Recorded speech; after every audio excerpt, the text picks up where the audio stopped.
So to make a border overlay, we're going to head over to pickmonkey.com, and I'm just going to set this canvas color to a green color for the green screen. So I'm going to go to the simple edge option. I'm just going to pick out a color. I like to go with the pastels. I feel like they look the best, and I'm just going to adjust the thickness, pick what you want your border to look like. This next step is going to be really important. If you just leave it like this and save it, it will not fit well into iMovie and your border will be cut off. So go to resize, put in 1280 and 720 and uncheck key proportions and apply that. And now you can go screenshot it. I don't want to pay for PicMonkey, so I just screenshot everything, which is a great hack for you guys who don't want to pay the money. Now we're going to import our screenshot into iMovie and just drag it in there, and I'm going to set it to the green screen option up above. It's like the first little editing tab, and then I'm going to put fit to screen, so it's basically just going to fit perfectly. So this is what your border likes, and this is super cute and just add some spice to your video.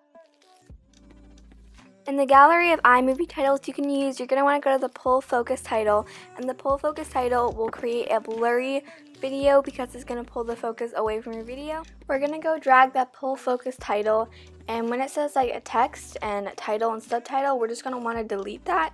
So right now we have no words, so basically if you're watching the clip, it is just a blurry clip of me talking. So I'm just going to drag that out to all my clips, so it's like one clip. And I'm just going to save and export this. A common mistake many people have is importing their clips of the cut footage and not importing them as a big clip of their actual talking footage that they want in focus. And what this causes is that you can't make them all picture-in-pictures and crop them when they're all together. So what I did was I just exported them all together, so now it makes it so much easier to crop and just do everything. I'm now going to drag my condensed clip that I want to actually be in focus over the blurry one, and I'm going to set it as a picture-in-picture. So after I set it as a picture-in-picture, I'm just going to like drag it and make it the size that I want showing. So basically the blurred background is like a border. So this is what you get. It creates like a really cool like kind of like a mirror effect, and I think it's super cool. And maybe if it's kind of a more, I guess, relaxed sit-down video, it just makes it a lot more interesting to watch in my opinion.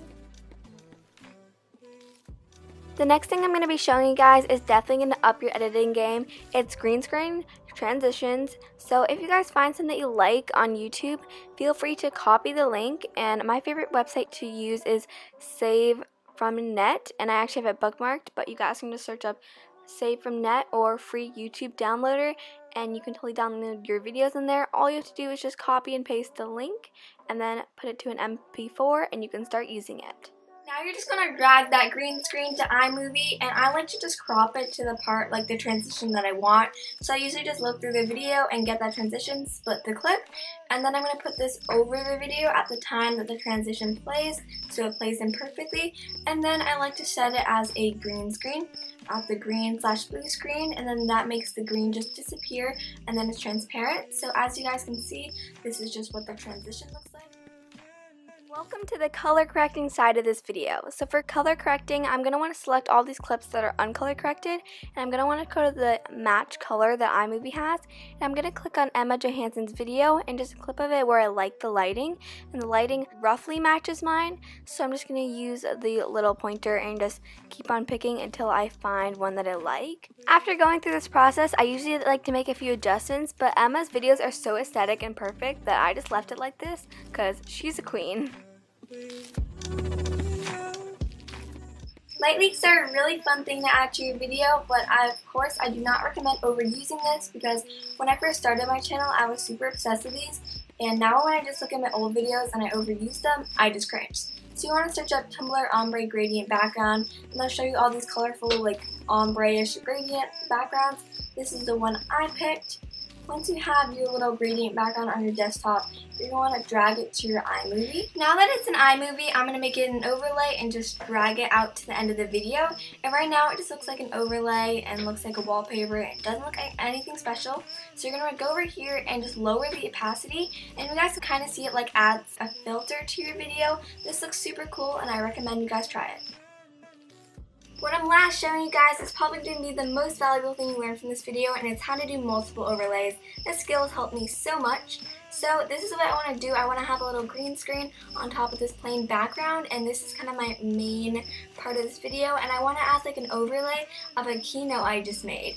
And this is what happens when I try to add this overlay. Since iMovie is being a pain, we're just going to need to export the little clip with just one overlay into my desktop. As you guys can see, now we just have this clip with the overlays combined. So now it's basically one base clip, and we're just going to drag that keynote that I made earlier as a green screen and just put it over this. And as you guys can see, I made some edits and cuts. And I'm happy to say these are your final results.